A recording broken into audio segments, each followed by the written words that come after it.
ঢাকা বিশ্ববিদ্যালয় থেকে নতুন সংগঠনের আত্মপ্রকাশ। নির্যাতন, নিপীড়ন ও বঞ্চনার অবসান ঘটিয়ে বাংলাদেশের নারীদের অধিকার ও মর্যাদা প্রতিষ্ঠা এবং ক্ষমতায়নের লক্ষ্যকে সামনে রেখে আন্তর্জাতিক নারী দিবসে আত্মপ্রকাশ করেছে জাতীয় বিপ্লবী পরিষদের নারী সংগঠন বিপ্লবী নারী পরিষদ। এই সংগঠনের নেতৃত্বে রয়েছেন জুলাইয়ে রাজধানীর উত্তরায় রাজপথের সংগ্রামী রোটারিয়ান রাবেয়া আক্তার ও শহীদ রানা তালুকদারের মা রবি বেগম। শনিবার সন্ধ্যায় ঢাকা বিশ্ববিদ্যালয়ের রাজু ভাস্কর্যে সংগঠনটির 23 সদস্য বিশিষ্ট কেন্দ্রীয় আহ্বায়ক কমিটি ঘোষণা করা হয়েছে বলে এক বিবৃতিতে জানানো হয়েছে। কমিটিতে লেখক ও প্রকাশক সুলতানা আক্তারকে উপদেষ্টা, রোটারিয়ান রাবেয়া আক্তারকে আহ্বায়ক ও রবি বেগমকে সদস্য সচিব করা হয়েছে। এছাড়া কমিটিতে লাইলি বেগম ও নুসরাত রহমানকে জ্যেষ্ঠ যুগ্ম আহ্বায়ক, খুরশিদা মামুন, তামিমা জোবাইদা ও মেহেরুন্নেসা যুগ্ম আহ্বায়ক, শারমিন জাহান, নাসরিন আক্তার, অবনী আক্তার ও সচিব কুমকুম তৃপ্তিকে সহকারী সদস্য সচিব, রাবিয়া সুলতানা, তাহমিনা আকন্দ ও আফতিহা জাহান আমরিনকে সমন্বয়ক, মোসাম্মদ মাহমুদা খাতুন, জাকিয়া জাফরিন তন্নি, জৈনব আশরিফা, মরিয়ম শাহিদা, সুলতানা তামান্না, ইসরাত জাহান জ্যোতি, তাহমিনা বেগম ও শামসুন্নাহার বিথিকে সদস্য করা হয়েছে। ঢাবিতে আন্তর্জাতিক নারী দিবস পালন করল বসুন্ধরা শুভ সংঘ। আন্তর্জাতিক নারী দিবস নারীদের সামাজিক, অর্থনৈতিক, রাজনৈতিক, সাংস্কৃতিক সহ সব ধরনের অর্জন উদযাপনের একটি বৈশ্বিক দিন। সেই সাথে দিবসটি লৈঙ্গিক সমতার বিষয়টিও তুলে ধরে। নারীর প্রতি সম্মান ও সমানাধিকারের বার্তা জানাতে আজ 8 মার্চ আন্তর্জাতিক নারী দিবসে বসুন্ধরা শুভ সংঘ ঢাকা বিশ্ববিদ্যালয় শাখার রেলি ও আলোচনা সভা করছে। দিবসটির এবারের প্রতিপাদ্য অধিকার, সমতা, ক্ষমতায়ন, নারী ও কন্যার উন্নয়ন। বসুন্ধরা শুভ সংঘ ঢাকা বিশ্ববিদ্যালয় শাখার সভাপতি মোহাম্মদ আমিনুর রহমান বলেন, মানব সভ্যতা বিকাশে নারী ও পুরুষের সমান অবদান রয়েছে। নারী পুরুষের সম্মিলিত প্রচেষ্টায় গড়ে উঠেছে আমাদের সমাজ, সভ্যতা ও সংস্কৃতি। সৃষ্টিকর্তা নারী ও পুরুষকে সৃষ্টি করেছেন একে অপরের পরিপূরক হিসেবে। তাই নারী ও পুরুষ চিরকালের সার্থক সঙ্গী। যে সমাজে প্রায় অর্ধেক জনসংখ্যা নারী, সে সমাজে নারীকে উপেক্ষা করে কোনো প্রকার উন্নতি সাধন করা সম্ভব নয়। তাদেরকেও সব কাজে সমদায়িত্ব নিতে হবে। ইসলাম ধর্ম সমাজে নারীর মর্যাদা বৃদ্ধি করেছে এবং শিক্ষার অধিকার সহ সকল অধিকার দান করেছে। তিনি বলেন, আমাদের জাতীয় কবি কাজী নজরুল ইসলাম শুনিয়েছেন, জাগরণের অমর মন্ত্রণা, বিশ্বে যা কিছু মহান সৃষ্টি চিরকল্যাণকর অর্ধেক দাঁড় করিয়াছে নারী, অর্ধেক তার নর। আলোচনা সভায় ঢাকা বিশ্ববিদ্যালয় শাখার সাংগঠনিক সম্পাদক রুহানী খাতুন বলেন, পানি ছাড়া যেমন জীবন অচল, তেমনি নারী ছাড়া অচল একটা সভ্যতা ও সমাজ। কখনো মাতৃরূপে, কখনো বোন হয়ে, কখনো বন্ধু বা কখনো প্রেয়সী হয়ে বারবার নারীরা জীবন সমৃদ্ধ করে তোলে। ইংরেজ কবি ও নাট্যকার শেক্সপিয়র নারীর মহিমা ও আদর্শ তুলে ধরেছেন এভাবে, নারী হচ্ছে গ্রন্থ, শিল্প এবং একাডেমি, সমগ্র পৃথিবী যা ধারণ ও লালন করে।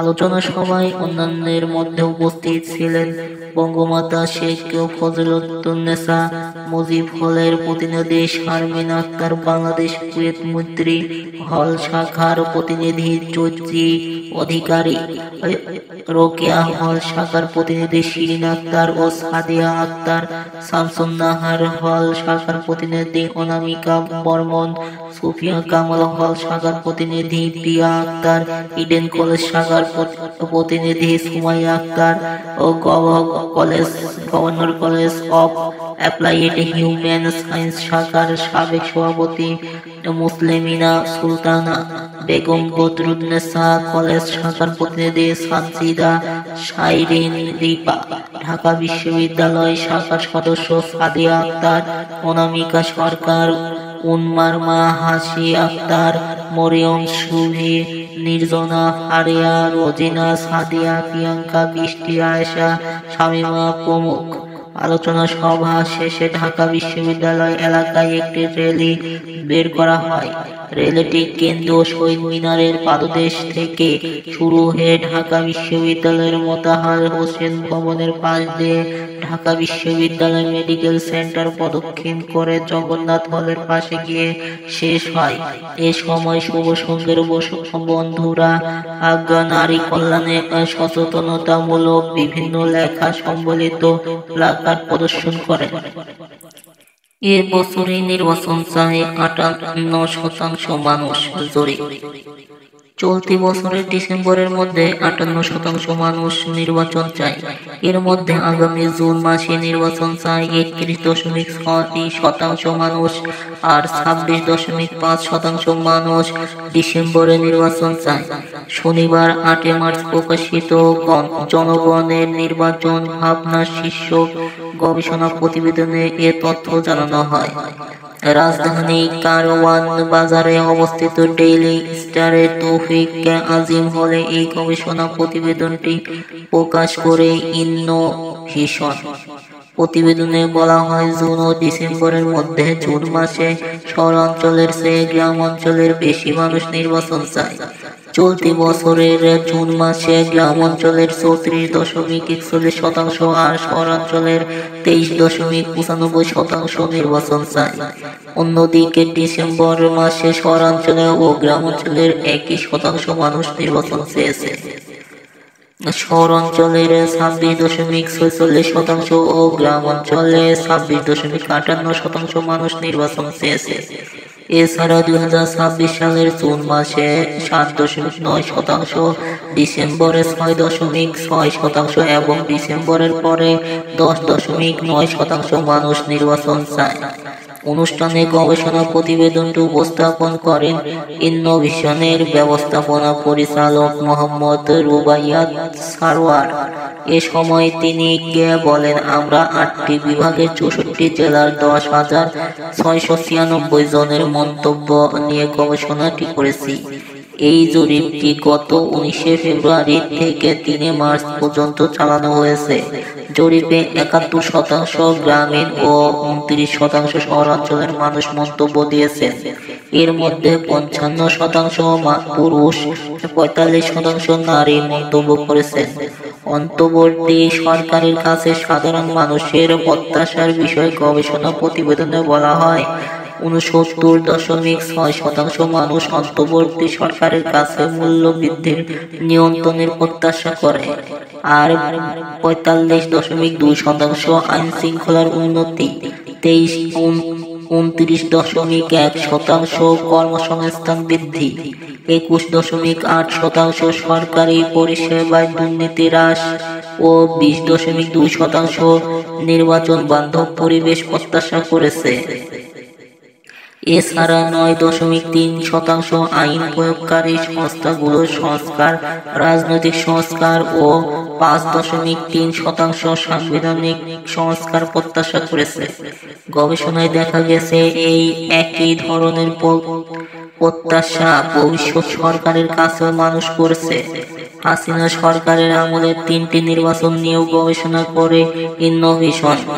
এই গবেষণায় দেখা যায়, 2014, 2018 ও 2024 নির্বাচনের মধ্যে একটি নির্বাচনে ভোট দিয়েছে 49.4% মানুষ, আর 39.4% মানুষ তিনটির কোনোটিতেই ভোট দেয়নি।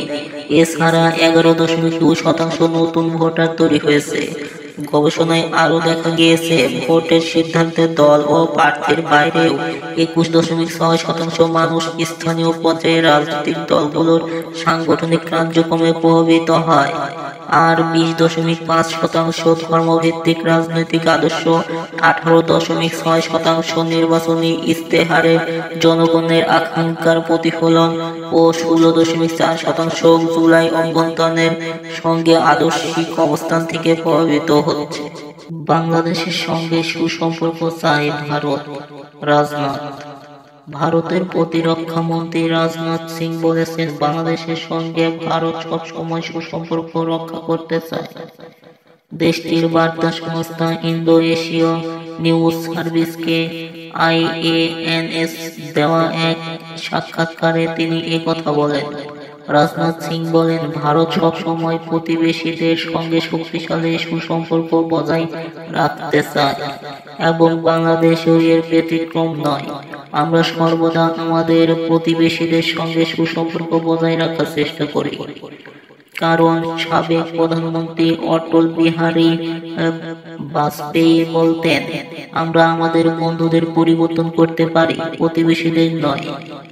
রাজনাথ সিং IANSকে দেওয়া সাক্ষাৎকারে পাকিস্তান শাসিত কাশ্মীর নিয়ে কথা বলেন।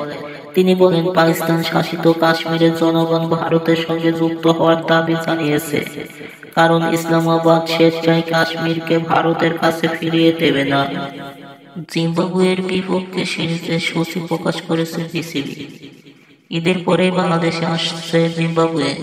2 টেস্ট খেলতে বাংলাদেশে যে আসছে জিম্বাবুয়ে তো আগেই নিশ্চিত হয়েছিল।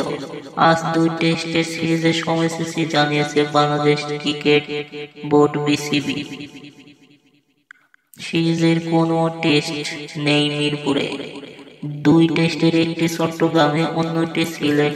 20 এপ্রিল সিলেট টেস্ট দিয়ে সিরিজ শুরু হবে আর সফর শেষ হবে 28 এপ্রিল চট্টগ্রামে শুরু হতে যাওয়া দ্বিতীয় টেস্ট দিয়ে। গত বছর শ্রীলঙ্কার বিপক্ষেও 2 টেস্টের সিরিজের একটু ছিল না হোম অফ ক্রিকেট নামে পরিচিত মিরপুরে। গত বছর 3 ম্যাচের টি-20 সিরিজের সঙ্গে 2টি টেস্ট খেলার কথা ছিল 2 দলের। তবে সংক্ষিপ্ত সংস্করণের বিশ্বকাপের বছর হওয়ায় সেই সফরে বাংলাদেশ জিম্বাবুয়ে 5 ম্যাচের টি-20 সিরিজ খেলে। স্থগিত হওয়ায় টেস্ট সিরিজটি এবার খেলতে আসছে জিম্বাবুয়ে। এর আগে 2 দলের সর্বশেষ টেস্ট বাংলাদেশ জিতেছে। 2020 সালে ফেব্রুয়ারিতে একমাত্র টেস্ট খেলতে এসে স্বাগতিক বাংলাদেশের কাছে ইনিংস 106 রানে হেরেছে জিম্বাবুয়ে।